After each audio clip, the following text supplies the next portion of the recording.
Hello students, இந்த வீடியோல நம்ம molecular mass எப்படி calculate பண்றதுன்னு பார்க்க போறோம். So molecular mass போறதுக்கு முன்னாடி நம்ம moleculeனா என்னன்னு பார்த்துருவோம். So இதுக்கு முன்னாடி வந்துட்டு நம்ம atom பத்தி படிச்சோம். So atom அப்படின்றது it is a tiny particle which is the building block of any matterன்னு பார்த்தோம். So இங்க வந்துட்டு ஒரு molecule எப்படி form ஆகுது அப்படின்னா two or more atoms combine together to form a molecule. So definition சொல்லும்னா molecule it is a combination of two or more atoms held together by strong chemical forces of attraction, that is chemical bonds. So ரெண்டு அல்லது அதற்கு மேல இருக்கக்கூடிய atoms என்ன பண்ணும், ஒன்னோட ஒன்னு ஸ்ட்ராங்கா வந்துட்டு பவுண்ட் ஆகும். So அந்த strong force of attraction நம்ம என்னன்னு சொல்றோம்னா chemical bonds ன்னு சொல்றோம். So ரெண்டு ஆட்டம்க்கு நடுவுல என்ன மாதிரியான chemical bonds இருக்கலாம் நம்ம அடுத்தடுத்து வரக்கூடிய லெசன்ஸ்ல பார்க்க போறோம். So molecule அப்படின்னா more than two atoms என்ன பண்ண போகுது, ஒன்னோட ஒன்னு கம்பைன் ஆக போகுது. அதுதான் இப்போ அந்த ரெண்டு அல்லது அதற்கு மேற்பட்ட ஆட்டம்ஸ் நம்ம சொல்றோம். ஸோ அந்த டூ ஆர் மோர் தேன் டூ ஆட்டம்ஸ் அப்படின்றது சேம் ஆட்டம்ஸ் ஆகவும் இருக்கலாம் அல்லது டிஃப்ரெண்ட் ஆட்டம்ஸ் ஆகவும் இருக்கலாம். ஸோ சேம் ஆட்டமா இருந்துச்சு அப்படின்னா அதை ஹோமோ அட்டாமிக் மாலிக்யூல் அப்படின்னு சொல்றோம். ஸோ ஹோமோ அப்படின்னா வந்துட்டு சேம் அப்படின்னு பேரு. So ஹோமோனா same. ஸோ ஒரு மாலிக்யூல்ல சேம் ஆட்டம்ஸ் இருந்தது அப்படின்னா அதை நம்ம ஹோமோ அட்டாமிக் அப்படின்னு சொல்றோம். இப்போ ஒரு மாலிக்யூல்ல இருக்கக்கூடிய ஆட்டம்ஸ் வந்து டிஃப்ரெண்டா இருந்துச்சுன்னா அதை வந்துட்டு ஹெட்ரோ அட்டாமிக் மாலிக்யூல் அப்படின்னு சொல்றோம். ஸோ ஹெட்ரோ அப்படின்னா டிஃப்ரெண்ட்னு அர்த்தம். If the atoms present in the molecules are different, then they are called as heteroatomic molecule. If the molecule has the same type of atoms, they are called as homoatomic molecules. So in the heteroatomic நம்ம examples வந்துட்டு HCl, NaOH இதெல்லாம் சொல்லலாம். So இதில் பார்த்தோம்னா hydrogen ஒரு ஆட்டம், Cl ஒரு ஆட்டம். So ரெண்டும் வெவ்வேறு ஆட்டம்ஸ். இங்கே சோடியம், ஆக்சிஜன், ஹைட்ரஜன் மூணு டிஃப்ரெண்ட் ஆட்டம்ஸ் சேர்ந்து சோடியம் ஹைட்ராக்சைடு ஃபார்ம் பண்ணிருக்கு. இப்போ இந்த இடத்துல ஹோமோ அட்டாமிக்னு வரும்பொழுது இதை ஃபர்தரா நம்ம வந்து கிளாசிஃபை பண்ணலாம். இதுல வந்து டை அட்டாமிக் அப்படின்னு சொல்லலாம், ட்ரை அட்டாமிக் அப்படின்னு சொல்லலாம். ஸோ மோர் தேன் டூன்னு வந்துட்டாலே அதை வந்து நம்ம என்னன்னு சொல்றோம், பாலி அட்டாமிக் அப்படின்னு சொல்லிடுறோம். ஸோ பாலினா மெனின்னு அர்த்தம். ஸோ இந்த இடத்துல பாலி அப்படின்னா மெனி, ட்ரைனா த்ரீன்னு அர்த்தம், டைனா டூன்னு அர்த்தம்.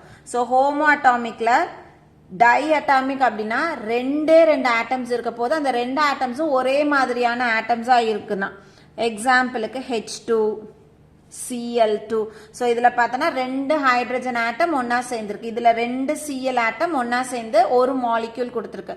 ஸோ இதுல இருக்கக்கூடிய ரெண்டு ஆட்டமும் ஒரே மாதிரியான Cl ஆட்டம்ஸ்ன்றதுனால இதை டை அட்டாமிக் ஹோமோ மாலிக்யூல் அப்படின்னு சொல்றோம். அடுத்தது அதே மாதிரி இந்த இடத்துல ட்ரை அட்டாமிக்னா என்ன அர்த்தம், மூணு ஆட்டம்ஸ் இருக்க போது மூணு ஆட்டம்ஸும் ஒரே மாதிரி இருந்துச்சுன்னா அது ட்ரை அட்டாமிக் மாலிக்யூல்னு சொல்றோம். ஸோ எக்ஸாம்பிளுக்கு ஓசோன் O3 எடுத்துக்கலாம். ஸோ மூணு ஆக்சிஜன் ஆட்டம்ஸ் ஒன்னா கம்பைன் ஆகி நம்மளுக்கு ட்ரை அட்டாமிக் மாலிக்யூல் கொடுக்குது. பாலி அட்டாமிக்னா நம்ம மோர் தேன் டூ அப்படின்னு எடுத்துக்கலாம். ஸோ இங்க ட்ரை வரைக்கும் நம்ம எழுதியிருக்கோம். இந்த இடத்துல நம்ம மோர் தேன் 3 அப்படின்னு எடுத்துக்கிட்டோம்னா they are called as poly atomic. பாலினா 4, 5, 6 எவ்வளோ வேணாலும் இருக்கலாம். இப்போ எக்ஸாம்பிளுக்கு சல்ஃபர் எடுத்துக்கிறோம், S8, பாஸ்பரஸ் எடுத்துக்கிறோம், P4. ஸோ இதுல என்ன இருக்கு, S8ல 8 சல்ஃபர் ஆட்டம்ஸ் ஒன்னா சேர்ந்துருக்கு, P4ல 4 பாஸ்பரஸ் ஆட்டம் ஒன்னா சேர்ந்துருக்கு. ஸோ இதுதான் வந்துட்டு மாலிக்யூல்னா. ஸோ ஒரு மாலிக்யூல்னா more than two atoms they are connected by strong force of attraction. So அந்த மாலிக்யூல்ஸை வந்து நம்ம ரெண்டா பிரிக்கலாம், ஹோமோ ஹெட்ரோன்னு பிரிக்கலாம்.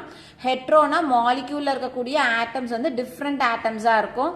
ஹோமோனா மாலிக்யூல்ஸ்குள்ள இருக்கக்கூடிய ஆட்டம்ஸ் வந்து சேம் டைப் ஆஃப் ஆட்டம்ஸா இருக்கலாம்.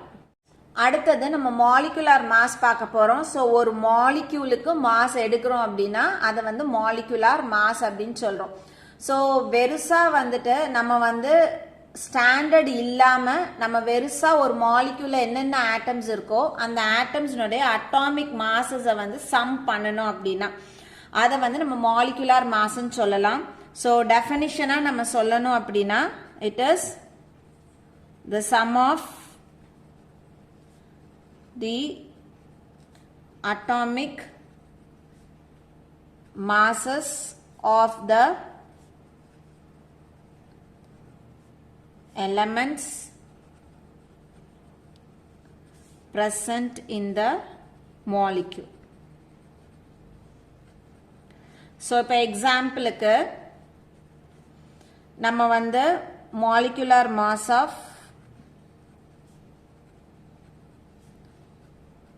hydrogen molecule calculate பண்ணுவோம். ஸோ இந்த இடத்துல நம்ம எப்படி கால்குலேட் பண்ண போகிறோம், முதல்ல வந்துட்டு நம்ம இதில் என்ன ஆட்டம்ஸ் இருக்குன்னு எழுத போகிறோம். ஸோ இதில் இருக்கிற ஆட்டம் வந்து ஹைட்ரஜன் தான்.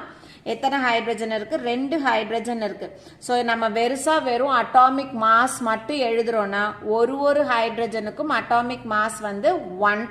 So into 1 போடுறோம், which is equal to 2. Therefore molecular mass of hydrogen molecule is equal to 2.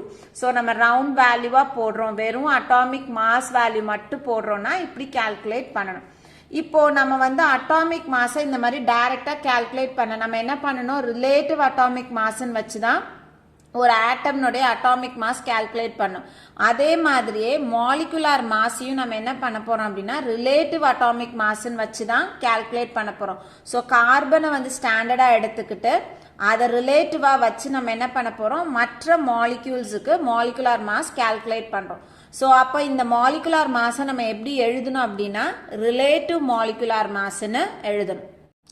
So relative molecular mass அப்படின்றத RMM அப்படின்னு சொல்லலாம். It is the sum of the relative atomic masses of the elements present in the molecule. So இதை எப்படி calculate பண்ணணும்னு சொல்றாங்க, ஒரு மாலிக்யூல்ல இருக்கக்கூடிய எலிமெண்ட்ஸ்னுடைய ரிலேட்டிவ் அட்டாமிக் மாசஸ்னுடைய சம் வேல்யூ, என்னென்ன ஆட்டம்ஸ் இருக்கோ அந்த ஆட்டம்ஸ்னுடைய ரிலேட்டிவ் அட்டாமிக் மாசஸ் எல்லாத்தையும் ஒன்னா கூட்டணும்னா நம்மளுக்கு வரக்கூடிய வேல்யூவை நம்ம ரிலேட்டிவ் மாலிகுலார் மாஸ் அப்படின்னு சொல்றோம். ஸோ ரிலேட்டிவ் அட்டாமிக் மாஸ் எப்படி நம்ம கால்குலேட் பண்ணிருப்போம், it is the average mass of the isotopes of the elements divided by atomic mass unit நம்ம படிச்சிருப்போம். ஸோ அந்த ஆவரேஜ் மாஸ் வந்து நம்ம எப்படி கால்குலேட் பண்றதுன்னு முந்தின வீடியோல பார்த்திருப்போம். ஸோ இந்த இடத்துல நம்ம ரிலேட்டிவ் அட்டாமிக் மாஸ் அப்படின்றதுனால மாலிகுலார் மாஸையும் நம்ம என்னன்னு சொல்ல போறோம், ரிலேட்டிவ் மாலிகுலார் மாஸ்ன்னு சொல்ல போறோம். அப்போ ஒரு மாலிக்யூலுக்கு ரிலேட்டிவ் மாலிகுலார் மாஸ் எப்படி கால்குலேட் பண்றதுன்னு பார்க்க போறோம். ஸோ இங்க மேல எழுதியிருக்கிறது வெறும் மாலிகுலார் மாஸ். இந்த இடத்துல நம்ம ரிலேட்டிவ் அட்டாமிக் மாஸை உள்ள எடுக்கல, நம்ம வெறுசா ஒரு அட்டாமிக் மாஸை மட்டும் போட்டிருக்கோம். ஆனா ரிலேட்டிவ் அட்டாமிக் மாஸ்ன்னு வந்தாதான் நம்ம ரிலேட்டிவ் மாலிகுலார் மாஸ் போட முடியும். ஸோ நம்ம இந்த இடத்துல எக்ஸாம்பிளுக்கு இதே ஹைட்ரஜன் எடுத்துக்குவோம். Relative molecular mass of hydrogen molecule. So hydrogen என்ன ஆட்டம் இருக்குன்னா ஹைட்ரஜனுக்கு கால்குலேட் பண்ண போறோம். எத்தனை ஹைட்ரஜன் இருக்கு, 2 ஹைட்ரஜன் இருக்கு. இப்போ ஒரு ஹைட்ரஜனுடைய ரிலேட்டிவ் அட்டாமிக் மாஸ் வேல்யூ நம்ம எவ்வளோன்னு கால்குலேட் பண்ணிருப்போம், அதாவது AR is equal to 1.008 calculate பண்ணிருப்போம். அதை எடுத்துட்டு வந்து இதுல சப்ஸ்டியூட் பண்ண போறோம். So AR for hydrogen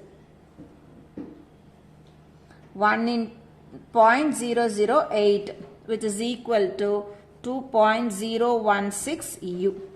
So hydrogen molecule இனுடைய relative molecular mass value எவ்வளோ 2.016 U.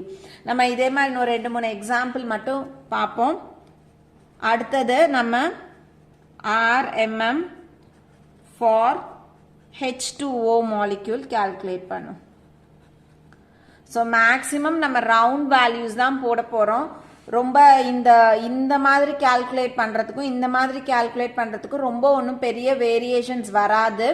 ஸோ ஒரு சில ஆட்டம்ஸ்க்கு மட்டும்தான் நம்ம என்ன பண்ண போகிறோம், இந்த மாதிரி டெசிமல் வேல்யூஸ் போடுவோம். மீதி எல்லாத்துக்கும் நம்ம ரவுண்ட் வேல்யூ தான் போட்டு கால்குலேட் பண்ணுவோம் எக்ஸாம் பாயிண்ட் ஆஃப் வியூக்கு வரும்போது.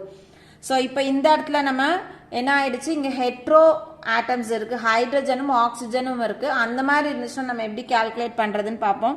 ஸோ ஃபர்ஸ்ட் இதுல இருக்கக்கூடிய ஆட்டம்ஸ் எழுதுவோம். ஃபர்ஸ்ட் நம்ம ஹைட்ரஜன் இருக்கு, அதுக்கப்புறம் ஆக்சிஜன் இருக்கு. இது ஆட்டம் என்னென்ன ஆட்டம்ஸ்ன்னு எழுதியிருக்கோம். இப்போ ஹைட்ரஜன் எத்தனை இருக்கு, 2 இருக்கு. So 2 into relative atomic mass of hydrogen எவ்வளோ 1.008. ஸோ இதுக்கு வேல்யூ என்ன வரும் நம்மளுக்கு 2.016 வரும். இப்போ ஆக்சிஜன் எத்தனை ஆக்சிஜன் இருக்கு 1 இருக்கு. ஒரு ஆக்சிஜனுக்கும் வேல்யூ வந்து 16. ரிலேட்டிவ் அட்டாமிக் மாஸ் வேல்யூ எவ்வளோ 16. அப்போ இந்த இடத்துல நம்மளுக்கு 16 ஆன்சர் கிடைக்கும். இப்போ நம்ம இதை ஆட் பண்ணணும் அப்படின்னா பிளஸ் பண்ணணும். ஆட் பண்ணோம்னா 18.016 U. So RMM for H2O அப்படின்றது 18.016 U னு கிடைக்கும். So இன்னொன்னு பார்ப்போம். RMM for CH4 molecule. So CH4 அப்படின்றது மீத்தேன் இந்த மாலிக்யூலுக்கு. ஸோ நம்ம வந்து இதில் என்னென்ன ஆட்டம்ஸ் இருக்குன்னு பார்ப்போம். கார்பன் இருக்கு, ஹைட்ரஜன் இருக்கு. ஸோ கார்பன் எத்தனை இருக்கு ஒரே ஒரு கார்பன் இருக்கு. ஹைட்ரஜன் எத்தனை இருக்கு 4 ஹைட்ரஜன் இருக்கு. ஸோ இப்போ கார்பனுடைய இந்த ரிலேட்டிவ் அட்டாமிக் மாஸ் வேல்யூ பார்த்தோம்னா நம்மளுக்கு ரவுண்ட் வேல்யூ தான் கொடுத்துருக்காங்க 12. ஆக்சுவலாக 12.01 வரும். நம்மளுக்கு புக்ஸில் எல்லாமே கேல்குலேஷனுக்கு 12 போட்டு தான் கேல்குலேட் பண்ணியிருக்காங்க. ஸோ நம்மளும் அதே யூஸ் பண்ணிக்குவோம் 12. ஸோ ஹைட்ரஜன் மட்டும் எல்லா இடத்துலையும் 1.008 போட்டிருப்பாங்க. அதுக்கப்புறம் பார்த்தோம்னா ரொம்ப ஃப்ரீக்வெண்ட்டாக நம்மளுக்கு கேட்குறது குளோரின் பற்றி கேட்பாங்க. ஸோ அது வந்து 35.45 அந்த மாதிரி கொடுத்துருக்காங்க. நான் வந்துட்டு இது முடிஞ்ச உடனே ஒரு டேபிள் கொடுக்குறேன். அந்த டேபிளில் வந்துட்டு ரிலேட்டிவ் அட்டாமிக் மாஸ் வந்து எலமெண்ட்ஸுக்கு முக்கியமான எலமெண்ட்ஸ்க்குலாம் நம்ம டெக்ஸ்ட்டில் கொடுத்துருக்காங்க. டெக்ஸ்ட் புக்கில் என்ன கொடுத்துருக்காங்களோ அந்த இதை டேபிளை வந்து உங்களுக்கு கொடுக்குறேன். நீங்கள் அதை பார்த்து அந்த வேல்யூஸை வந்து படிச்சுக்கலாம். ஸோ இங்கே ஹைட்ரஜனுக்கு 4 ஹைட்ரஜன் இருக்குது இன்ட்டு 1.008. ஸோ இது வந்து 1 × 12 12. 4 × 1.008 வந்துட்டு 4.032. ஸோ இது எல்லாத்தையும் நம்ம ஆட் பண்ணோம் அப்படின்னா 230.61. ஸோ 16.032 வருது. இன்னொரு எக்ஸாம்பிள் பார்த்துருவோம். So example RMM for glucose. So glucose வந்து C6H12O6. இதுக்கு பேர் குளுக்கோஸ். ஸோ எக்ஸாமில் கேட்பாங்க, அதனால தான் நான் சால்வ் பண்ணுறேன். இப்போ வந்துட்டு இதில் என்னென்ன ஆட்டம்ஸ் இருக்குது அப்படின்னா கார்பன் இருக்குது, ஹைட்ரஜன் இருக்குது, ஆக்சிஜன் இருக்குது. ஸோ கார்பன் எத்தனை இருக்குது 6 இருக்குது. ஹைட்ரஜன் எத்தனை இருக்குது 12 இருக்குது. ஆக்சிஜன் எத்தனை இருக்குது 6 இருக்குது. இப்போ ஒரு கார்பனுக்கும் வேல்யூ பார்த்தோன்னா 12.